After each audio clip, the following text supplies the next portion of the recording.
Good morning, everybody, and thank you for joining us today. I'm Wendy Fetters. I'm the Kendal at Home Regional Sales Manager in Southwest Ohio. In today's second act, we wanted to highlight one of our servicemen or women in celebration of the upcoming Veterans Day. So please let me introduce Rich Bowman from Beaver Creek, Ohio, down here in Dayton. He and his wife Peggy have been members with us for almost 3 years. Rich is going to talk about his participation in the Forged in Blue ceremony that links his graduating class of 1974 at the USAF Academy with his legacy class of 2024. He's also going to be talking about some incredibly important roles he played as a colonel in the U.S. Air Force. Rich, thanks for joining us today. You're quite welcome. I'm very happy to be here. It's good to talk about the Air Force Academy and the legacy program that I'm involved with. We'll talk a little bit about my time in the Air Force. We'll talk about a little history of the Air Force Academy, and then specifically about the legacy program. So in order to do that, the first thing we'll start with is my career in the Air Force. I entered the Air Force Academy on the 29th of June in 1970 and graduated on the 5th of June in 1974. I graduated with a Bachelor of Science in Engineering Science with an emphasis on aeronautics and control systems. And we'll talk more about the academic program at the Academy during that portion of the presentation. My first assignment, first, this is what I looked like just before I graduated from the Air Force Academy. Had a lot more hair, although I think I'm better looking now than I was back then. This uniform was designed originally by Cecil B. DeMille. The Air Force Academy asked for some help from Hollywood on some of the original uniform designs. And this one is still in use today as the formal parade uniform for the cadets at the Academy. My first assignment was to F.E. Warren Air Force Base in Cheyenne, Wyoming, where I spent 4 years as a Minuteman III Missile Combat Crew Commander, standing alert on 50 nuclear missiles at a time.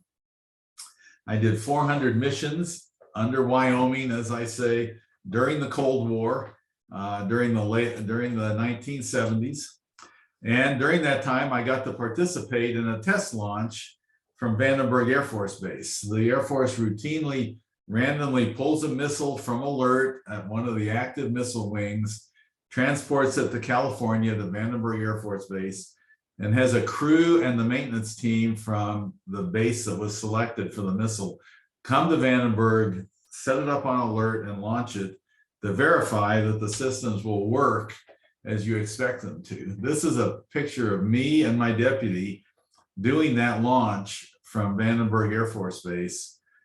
You can see the commander's console is in the back, the deputy's console is here in the front of the picture. This is what the missile looks like. Back then, each missile had 3 warheads on it. Due to the arms limitation treaties, the missiles now have a single warhead on them. There are 450 of them still on alert around the United States. This is a picture of one of the more important events that happened while I was there at Cheyenne, Wyoming. I met my wife. And when we got married, she was a captain, I was a lieutenant, and she has outranked me ever since. After our time at F.E. Warren in Cheyenne, Wyoming, we moved to Los Angeles Air Force Base, which is very close to the airport there in Los Angeles, LAX. I spent 5 years there. I did a year doing reentry system test launches, and then 4 years developing a spacecraft. And here's a picture of some of the warheads that we tested while we were doing those test launches. We did a test launch about every 8 weeks, and we were testing things like the materials that they were made out of, the accuracy, the reliability, new designs on the warheads themselves. So a vast array of things that were tested each time we did one of these test launches. Then this is a picture of me at the Air Force Museum now with the spacecraft that I worked on while we were there.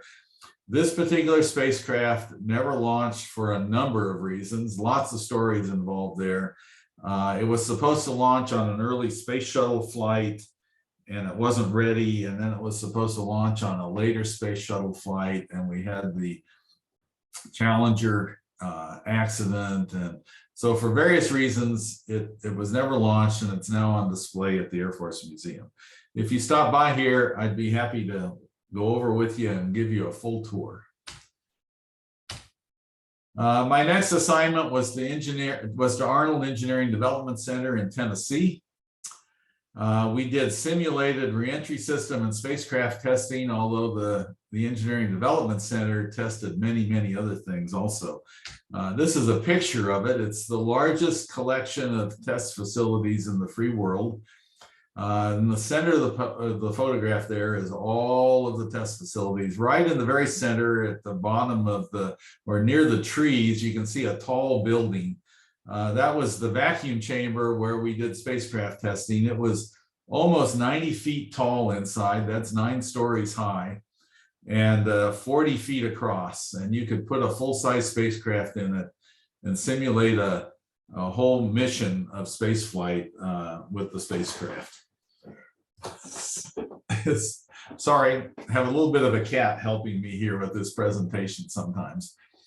Let me back up.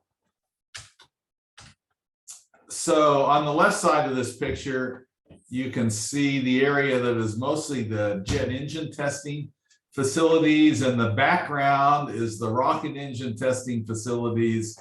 And kind of right in the center is where all the jet engines are tested, along with the space and reentry system activities. Then from there, I had several school and headquarters administrative type assignments before ending up spending 2 years on the B2 program as the production manager and the training systems manager. So this is a picture of the B2 when it was rolled out originally in the 1990s. That's shortly before I was assigned to the program. While I was there, I managed the acceptance and delivery of 8 of the 21 B2s that the Air Force bought. And at another point during my time on the program, I was in charge of the aircraft flight simulator for the pilots so that they could train to do their missions, and also the maintenance simulators for things like the bomb loading crews. We had a whole mock-up of the bomb bay so the bomb loading crews could practice loading the bombs into the bomber, making sure they were all secured properly and hooked up and everything. From there, I moved to the F-22 program, where I was the engine program manager for a year, just prior to the first flight of the F-22 aircraft. And during that time, we got the F-119 engine certified for the first flight on the aircraft. It's a very unique engine. It's the only one that has ever been used by the US Air Force that can thrust vector. In other words, there's a nozzle at the back of this engine, and it can tilt up and down 30 degrees to help change the direction of the thrust and the direction of the aircraft. Makes it much more maneuverable than if it was just a straight through engine. The other thing is we designed this engine to be very maintainable. You'll see that the top of it is very clean. There's not much attached to the top of the engine, while the bottom of it has all the electronics and the fuel lines and the fuel pumps and all those kinds of things, where they would be very easy to access for a maintenance tech on the flight line to just open some panels and be able to operate and repair this engine basically at head level, instead of having to climb up on top of the wing or crawl underneath the airplane. Next, I spent 2 years with the F-15 program as the program manager for all of the development, test, and production for the Air Force and all our foreign military sales customers. The F-15 has been deployed to the US Air Force since the 1970s, and it's now deployed at 6 other countries around the world. Saudi Arabia and Israel both have F-15s, and at the time I was there, we were building about 72 each for them, and for each of them, and delivering those. During my time there, we did the first deliveries to Israel and Saudi Arabia. I was fortunate enough to be able to make the trip over for the delivery ceremonies. Since then, they've also been bought by Qatar, Korea, Japan, and Singapore. So they're in use all around the globe. This is a picture of an F-15C, probably built in the early 80s. It has a very special paint job that was put on it by the California Air National Guard to celebrate this airplane reaching the 10,000 flying hours milestone just recently. They were originally designed to fly only 4,000 hours before they were supposed to be retired. And so through a lot of hard work by the maintainers and the folks that built it and designed it, they've been able to keep them flying for an extended period of time. Back when I was assigned to the program, I was expecting that the production line would be shutting down shortly, within a year or two after I left the program. But the foreign military sales kept it open over the last 20 or so years. And just recently, the US Air Force decided they were going to buy some more of a new upgraded model. This is a picture of one of the latest ones purchased by the US Air Force. This is an F-15X model, the newest version. It's so different from the one you were just looking at that if you put a pilot inside it, they wouldn't even recognize what the inside of the cockpit looked like with all the new electronics. This happens to be a 2-seat model. The previous one was a 1-seat model. And this one is designed for both air superiority and the ground attack roles. So let's talk a little bit about the Air Force Academy itself. It was first proposed as early as 1918 during World War I as a need that was recognized by some of the officers in the Army who were flying at that time the first aircraft that the US military had. It really started to get the kickstart in the effort to have an academy in 1947 when the Air Force was formally established by Congress and signed into law and became a separate service from the Army at that time.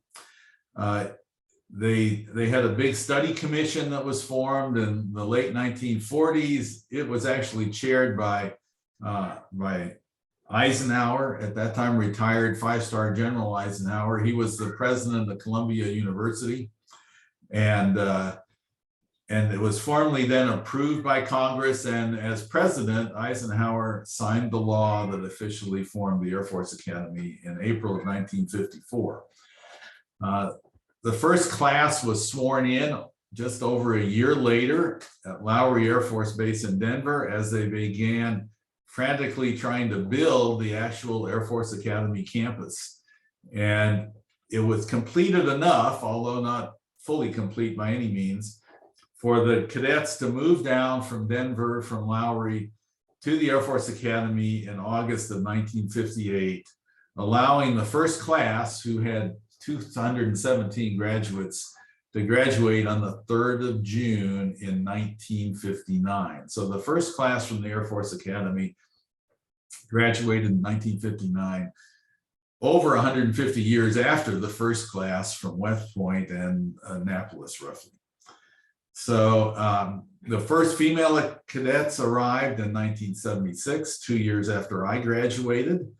There were 157 of them that entered, and 97 of them graduated, about the same graduation rate as the men.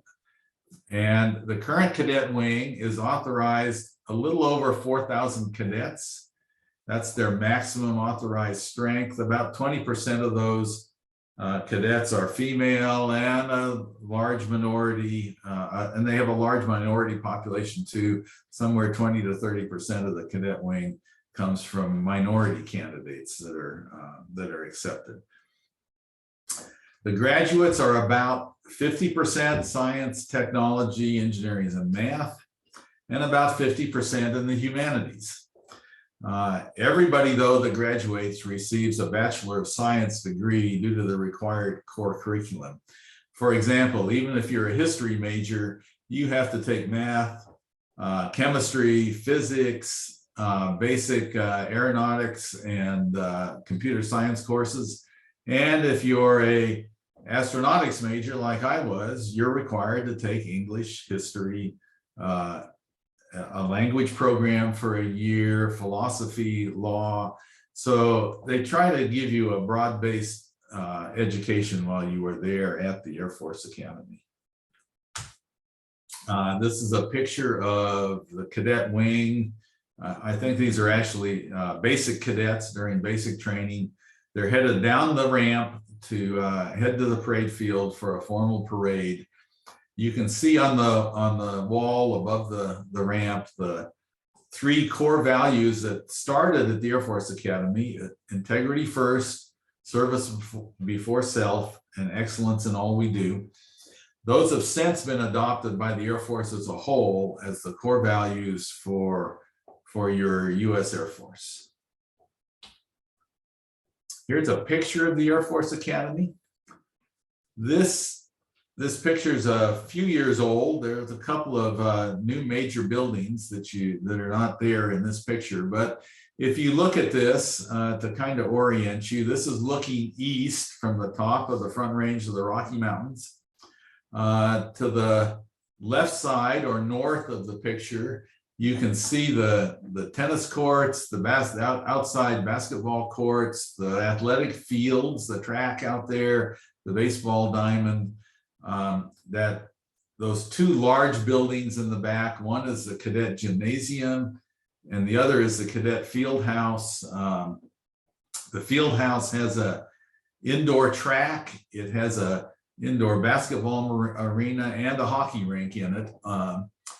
The cadet gymnasium has 2 Olympic-sized swimming pools, 40 handball, racquetball courts, basketball courts, volleyball courts, places for gymnastics, and all of the sports that the Academy participates in, either intramurally or varsity sports. Right there in the center of the photograph, you can see the iconic chapel. There was a lot of controversy when this chapel design was first presented. There were a lot of people that didn't feel it was a fitting representation of what a place of worship should look like. I think over the years, the feelings have kind of swung in the other direction. There'll be another picture or 2 of it here shortly. The green area on the top right, that's the parade field, and the buildings closest to the parade field are the academic buildings. The next building around to the right from the academic building is the dining hall, and then on either side of the chapel are the cadet dormitories. You can see them, they're similar. They have open quadrangles in the middle of them. And then finally, in the kind of the lower left-hand corner, you can see the planetarium and also the Cadet Recreation Center, that cube-looking building, which has an auditorium in it that will seat almost 3,000 people. In the very foreground is the current visitor center. They have broken ground on a new visitor center that will be out near the top of the picture, located out at the junction with the interstate out there. But it's going to be a few years before that building is ready for occupancy. Here's a picture of the cadet area. You can see, looking the opposite direction, you can see the mountains from where that previous picture was taken. This picture was taken during a noon meal formation. You can see the cadets marching in 2 ranks, one on the near side of this grassy area with the trees, and then there's another set of cadet squadrons on the far side of that, marching into the chow hall, the dining hall, on the left side of your picture. That dining hall is an open span structure. It will seat all 4,000 cadets at the same time. feed them, and get them back out to class in 30 minutes. Quite an impressive feat that they go through every day of the year during the academic year. The academy has gone a little more informal than when I was there. They now have some buffets in the evening where the cadets are allowed to go through a cafeteria style buffet line and take their meals back to their rooms if they want to do carry out or eat there in the dining hall. So what you're seeing in those with the squadrons there is about half of the cadet wing. The other half has already marched into the dining hall.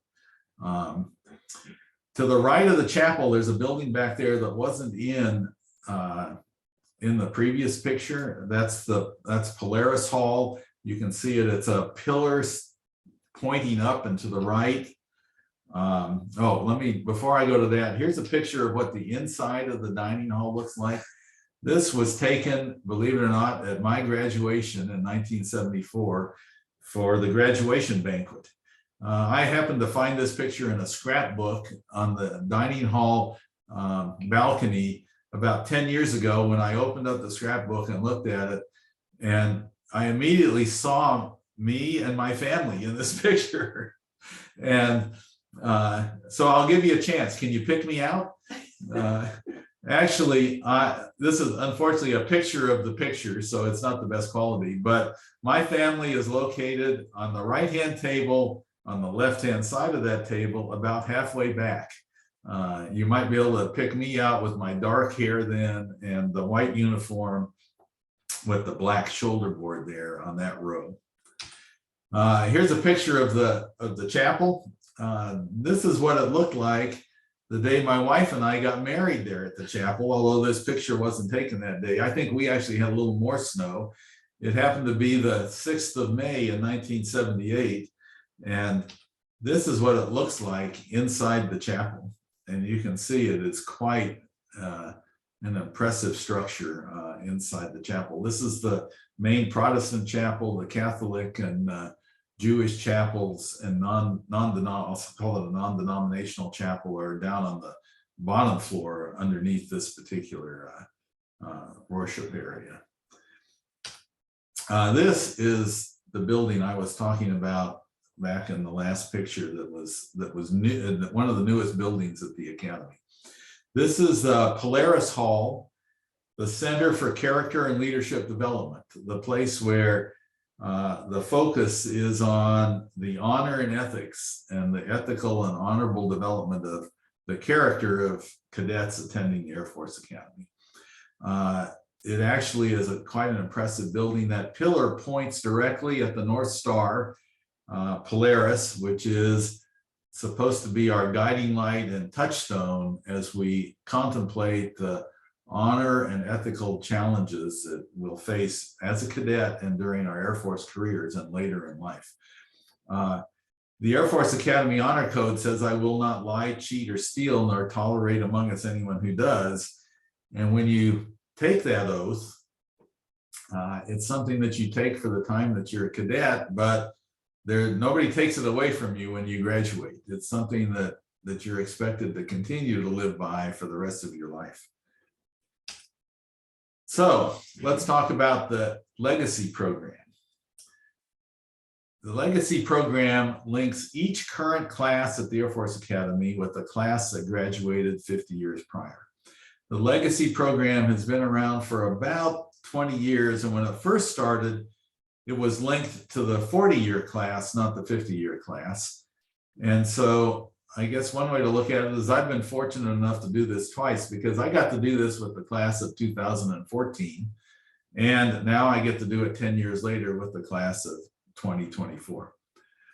The legacy class, that's meaning us, it's hard for me to really differentiate who the legacy class is. Is it us old guys or is it the young folks? But the classes, the legacy classes that are linked together, participate in certain key events that are spread across 4 years at the time that a cadet is at the Academy. So this is talking a little bit about the two classes to compare and contrast them as we know them today. My class had 1,444 entered the academy back on 29 June 1970. 813 graduated. We had one of the highest attrition rates of any class from the Air Force Academy during its 60 plus years in existence. Part of that was tied at the time to the Vietnam War, the fact that the war was winding down. The military was not particularly accepted by society at that time. And so we had a very high attrition rate during our time at the academy. We did manage, out of that 813, 483 went on to be career officers and served 20 or more years in the military, either through a full military career as active duty officers, or through some time on the active duty force and then time in the Guard and Reserve. Some served many more than 20 years. I had 30 years counting my time at the academy, and some of our general officers had 35, 40 or more. The class of 2024 had 1,145 entered the Air Force Academy back in June of 2020. And their attrition rate these days is not as high as ours. I can't tell you exactly how many are still there, but I would put it at about 1,000, maybe slightly more. So what are the legacy events that we get to participate in with the class of 2024? First, each legacy class is invited back to be there during the in-processing activities the day the basic cadets arrive at the Air Force Academy. Unfortunately for us, it occurred at the height of the COVID pandemic and all of the lockdown activities. They had some tremendous impacts on the cadet wing during that year and a half before things started to return to normal. We had the acceptance parade, which was in August of 20. We were able to supply a speaker for the cadets for that parade, but it was a single speaker who was invited to attend. The rest of us were not able to attend.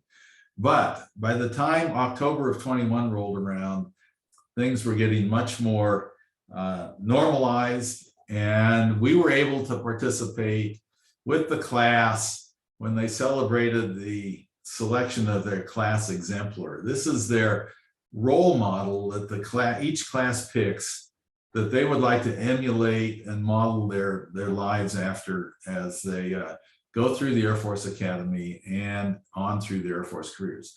In the case of the class of 2024, they picked Major Leroy Homer, who graduated from the Air Force Academy in the late 1980s and served on active duty, then went into the reserves, and he was a pilot on the United flight that was hijacked and crashed then in Pennsylvania, killing everyone on board. And so the class chose him as their class exemplar and celebrated his selection in life back in October of last year. The next event is the Forged in Blue ceremony and the commitment dinner, which took place in August, just a couple of months ago. And my wife and I were able to attend that one. We weren't able to attend the exemplar dinner. And we'll talk more about that specifically here coming up, the Forged in Blue ceremony. The commitment dinner happens that evening after the ceremony, and it is the night when the class accepts a formal commitment to the U.S. Air Force. Up until that time, they can resign from the Air Force Academy and leave without any military service commitment. But once they start their junior year, their second class year, they then accept a commitment to the U.S. Air Force and will serve a minimum of 5 years after either separating from the academy or graduating. The next event coming up will be next May, which will be the ring dining in and dance. And we will get to dress up in our dress uniforms again, my wife and I, and attend the dinner, the formal dinner, and the dance following. Excuse me one second.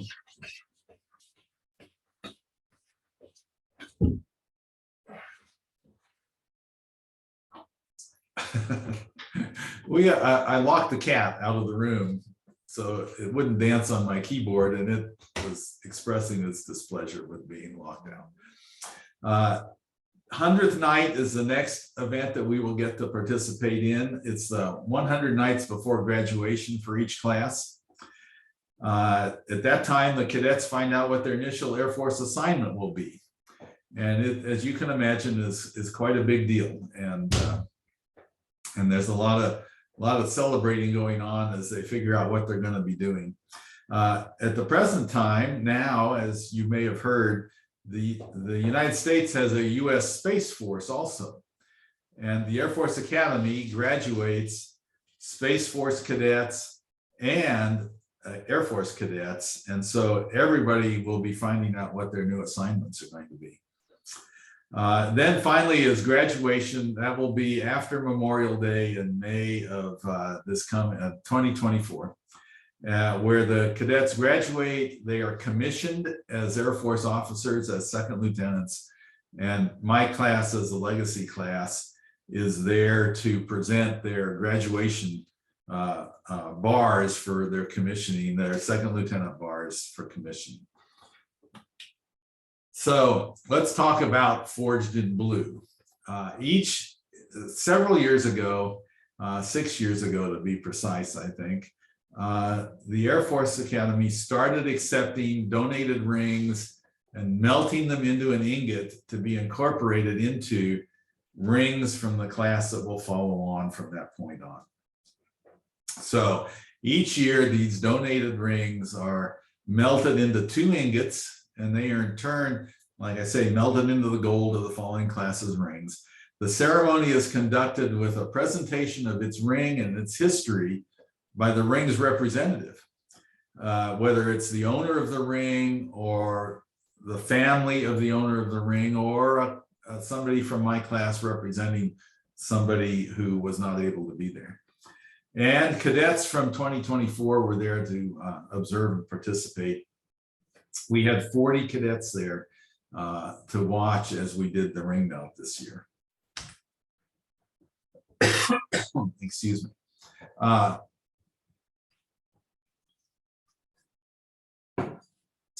Jostens has been the official ring supplier for virtually every class that graduated from the Air Force Academy. There were a couple of classes early on that had a different ring company that won the bid to supply the rings, but Jostens was there this year. They conducted the ring melt ceremony. The gentleman that actually designs the class rings was there, and he did this drawing while he was there of the to commemorate the ceremony and the pouring of the ingots. You can see on the left-hand side is a ring depiction of the class of 2024 ring, but that's all it is an artist's depiction. The cadets aren't actually able to see the final rendition of their ring until the ring dance and dining in next May. So although they have had input into what the ring will look like, and they have voted on what design they would like to have, they won't see the final rendition of that design until next spring. This is a picture of what my class ring looked like. Every class ring has to have some key elements built into it. So, for example, you have to have your class year. You have to have a depiction of Polaris, our guiding star. You can see that in the upper right-hand corner of my ring. You have to have the cadet saber. You can see the saber handle and the blade at the bottom of the ring. You have to have your class motto, which you can see wrapped around the saber handle on mine, which was Se opponere ad provocatum, to meet the challenge. You have to have the eagle, which you see on there, and you have to have your class number. I happen to be class number 16, and you can see, if you look closely on the lunar lander there, you can see XVI for class number 16. The other side of the ring is a standard depiction of the Academy crest, and every ring has that standard on the other side of the ring. This is what my ring looked like in person. The stone is a ruby star sapphire. Each class has a class color, and it rotates every 4 years. And the class colors are blue, silver, gold, and red. And our class happened to be the red class color. And so, so that's why I chose that particular stone. A cadet can put any stone in it that he or she wants now. Here are the 11 rings that were donated by my class. You can see that little poster in the background. In order to remove the stones, they put the rings in a vise and basically crushed them to pop the stones out. So you can see these stones have had the rings removed, and they are laid out for the presentation ceremony. And also there in the picture, you can see at the top of the line of rings is the ingot from last year's ceremony that will be incorporated into the melt, that was incorporated into the melt this past August. Here's all the rings after they were formally presented. They were dropped into this metal bowl with a very, very serious clank as each one was dropped in, signifying their donation. And then here are the ingots being poured. It's interesting. I really didn't talk about this early on, but the Air Force Academy, being the youngest academy, started out with very few, if any, of its own traditions. Certainly the Air Force had some traditions that it had developed over the years, but when I attended the academy, I entered as 12 years after the first class graduated. And I really had no concept of how young really the academy was. I mean, I was only 16, so I was 4 when the first class graduated, and I was being born shortly before it was formally established. So I had no idea we had very few traditions that we could call our own. Many of our traditions were brought over from the military academy in Annapolis by the first training officers that came in to train the first cadets, because that's where they graduated from. So it's been very interesting over the years to see these traditions grow and evolve. And I think this is a very, very fitting and an important tradition for us to have. So finally, my last slide, and I did pretty good here, 35, 40 minutes. This is a picture of me holding the ingot, one of the 2 ingots that was poured from the ring melt. You can see some of the class of cadets behind us that were there to observe, and the back of one of my classmates there in the background.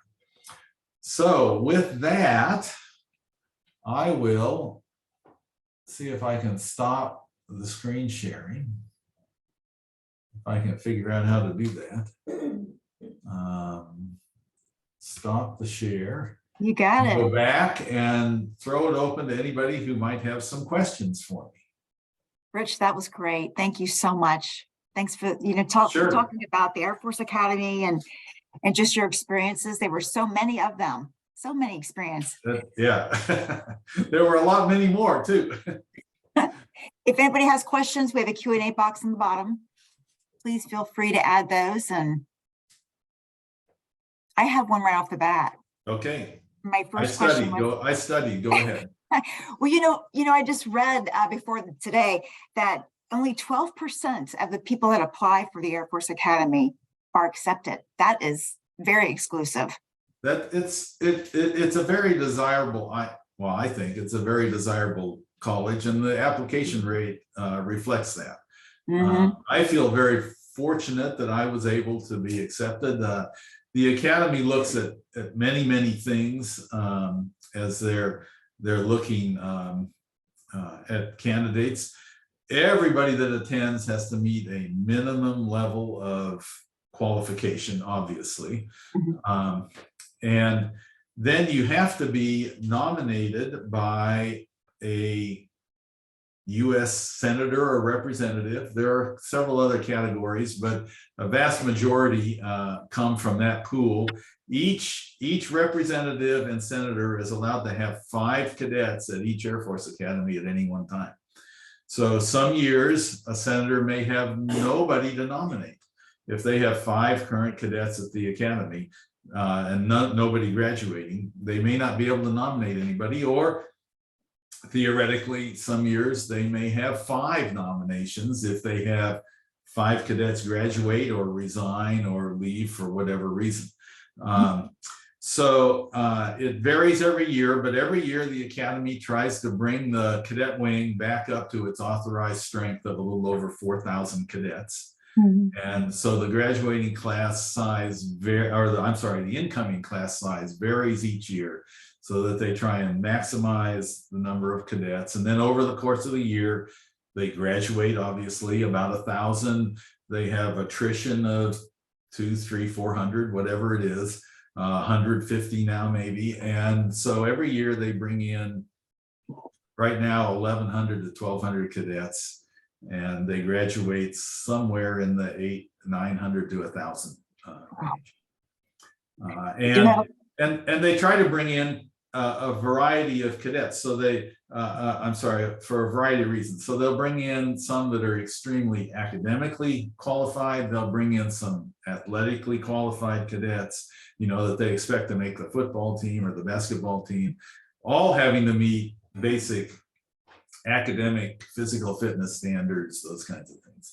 They look at, obviously, outside participation from the applicants for things they're doing in high school, those kinds of things. So it's a very diverse number or field that comes into the academy each year. I'm sorry, go ahead now. And we have a couple questions coming in. Okay. The first one, were you ever deployed? Was I ever deployed? With my career field being in the acquisition business, there were not a lot of assignments for me overseas. I was, as I said, I think I said, fortunate enough to be able to attend the delivery ceremonies for the first airplanes to Saudi Arabia and Israel. And I did do some overseas trips during some of my schools, but I was never assigned overseas due to my career field. With my wife also being in the Air Force, we were both always volunteers to go overseas, but there were never a good opportunity for us both to have an assignment at the same place. And that was kind of what we said we would like to do, is if we were assigned overseas, we'd like to both go to the same location, wherever that may be. We didn't care, but we did want to stay assigned together if possible. That reminds me of a question I wanted to ask earlier. You mentioned that the 109 assignments. Do the cadets have any say-so in where they're assigned? Oh, yes, they can certainly put in their preferences. In fact, my first preference was to be assigned on missile crew. And so, yes, they certainly take that into account.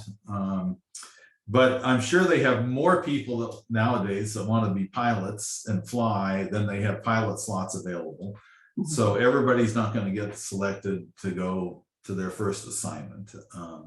It'll have to be, the needs of the military come first, but they do try and match them up. And the interesting thing is now, back when I graduated, obviously you didn't have 2 members as a couple.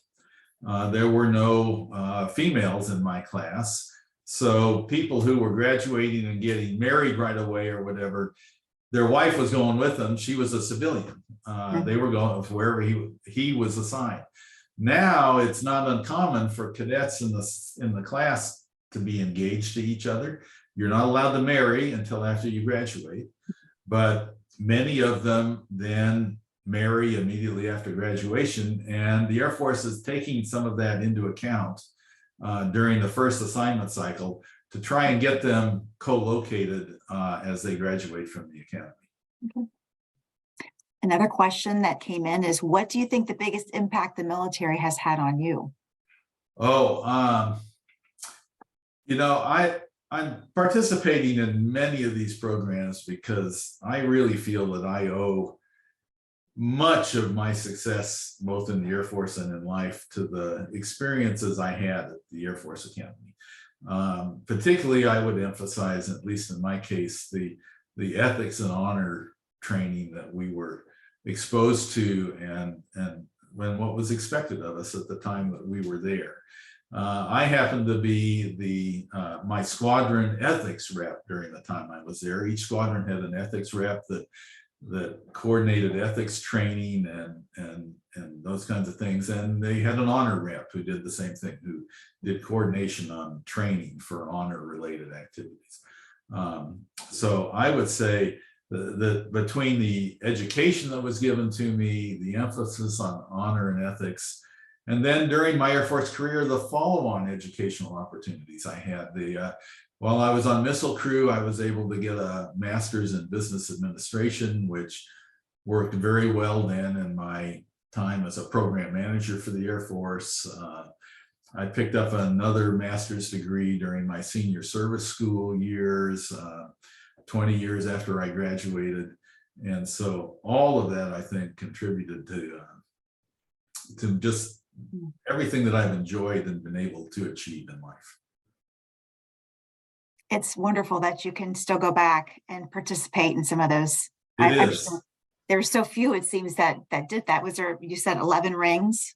There were 11 rings. Now, I mean, many of my classmates are still wearing their rings. Mm-hmm. And so chose not to donate them at this time. One of the rings that was donated was from a classmate of mine who didn't graduate. He was killed in a private plane accident over Christmas of our senior year, and his family donated his ring at this time to go into the melt. Several other of the rings that were donated were from classmates who were deceased. One of my classmates who donated his ring flew it on 4 shuttle missions, and so it went to space 4 times. An interesting side note is my class happens to have the largest, we happen to be the undergraduate class in the country, not just at the Air Force Academy, but in the whole country, that has the largest number of graduates who went on to be astronauts and fly in space. We had 5 of my classmates that were able to do that. Wow. Well, what made you, Rich, decide to donate your ring? I figured, well, several things. One of the things that you learned as soon as you went on the missile crew, my first assignment was, you were not allowed to wear your ring anytime you were operating or working on any of the equipment inside the capsule for safety reasons. And so I started then taking my ring and not wearing it more and more, especially when I was at home and I was working in my own shop and I was working around power tools.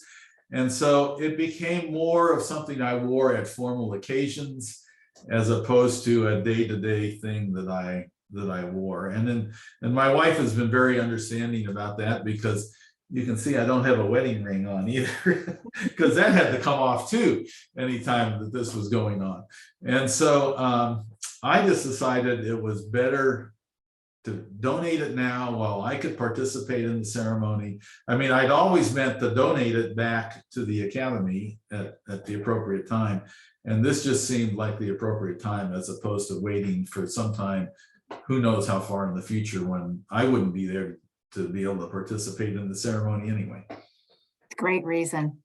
I see we have one more question. Okay. Someone who wants to know, what are some of the things that you miss most about the service? Oh, that's an interesting question, because people sometimes dream about their previous jobs and things. When I dream about my time in the Air Force, it's often more about my time at the Academy than it was my assignments in the Air Force. But I truly enjoyed my time as a program manager in the Air Force. I had many, many good assignments and worked with a whole lot of good people. And I truly enjoyed I'll say the technical aspects of the job, as well as the program management. I got to see so many neat technical things as I was working on the B-2 bomber or working on the F-15. When I was a lieutenant and I was a commander on the missile crew, we had a full-size simulator of what you saw in that picture with us sitting there in our chairs, turning the launch keys to launch the missiles. There was a full-size simulator at the base that we had to go into every month and get trained and checked out on and qualified. And this was back in the mid-70s.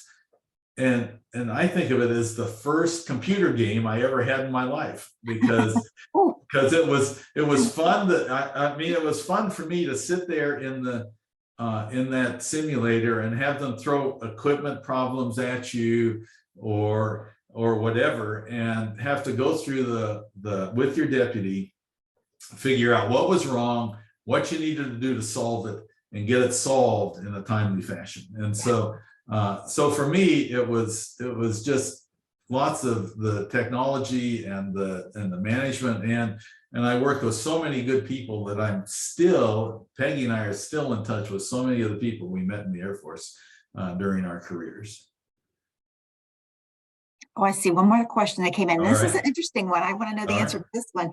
Is there anything you wish civilians understood about military service? It's a great question.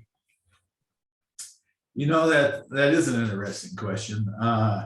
One of the things that when I was a colonel, and I had the opportunity then to participate in many promotion ceremonies where we would promote somebody.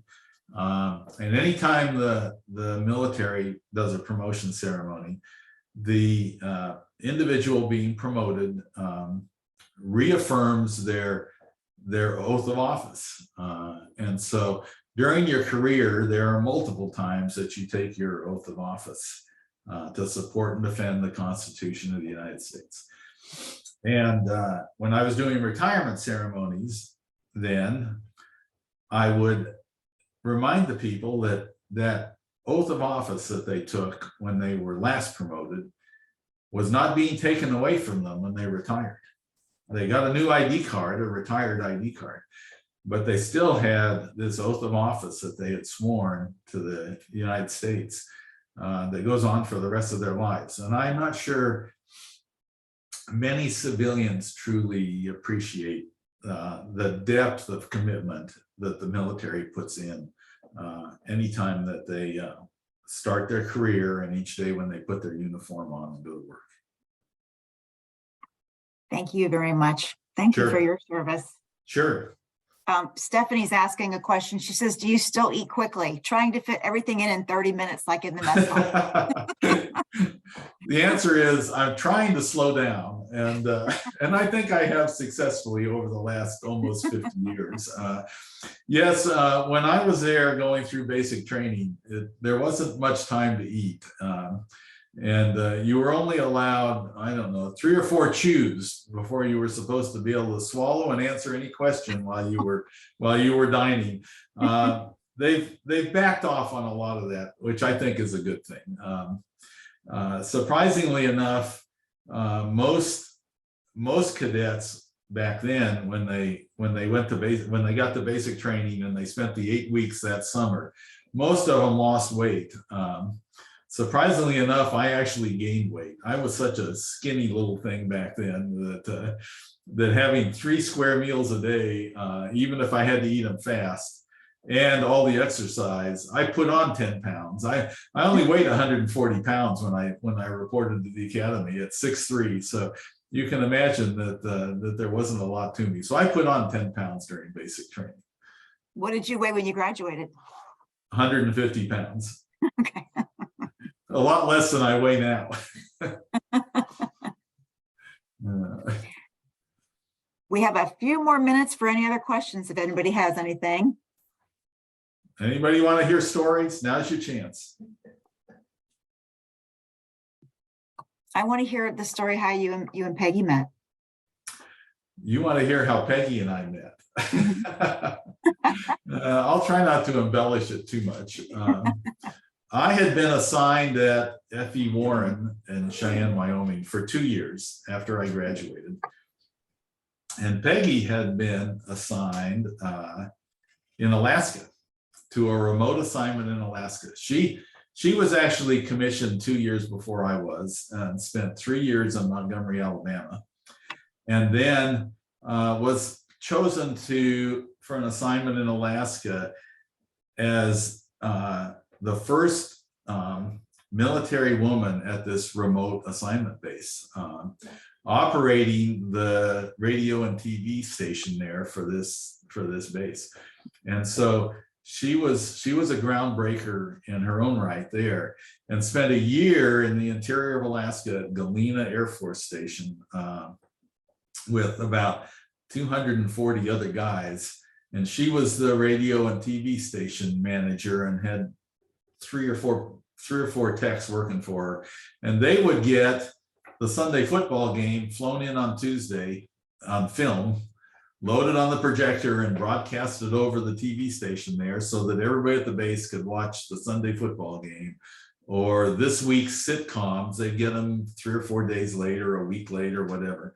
And in fact, the local residents in the area, there were another several hundred of them, also got to enjoy the television broadcast then because the Air Force Base was there.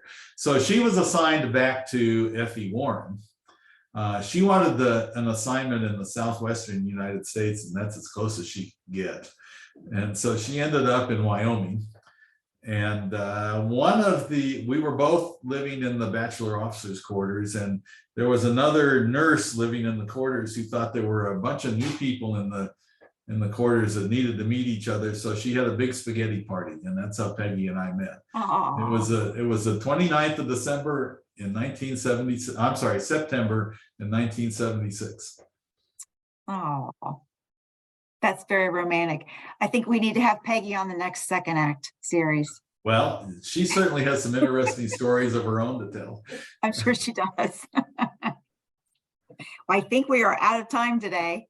Okay. Thank you again, Rich, for a great presentation and sharing your experiences, particularly with the ring ceremony. Thank you again for your service. You're quite welcome. I hope everybody enjoyed it. And if there are any other questions later on that anybody wants to get in touch with me, feel free to have them do that. Thank you. Thanks everybody for joining us today. Sure. Bye-bye.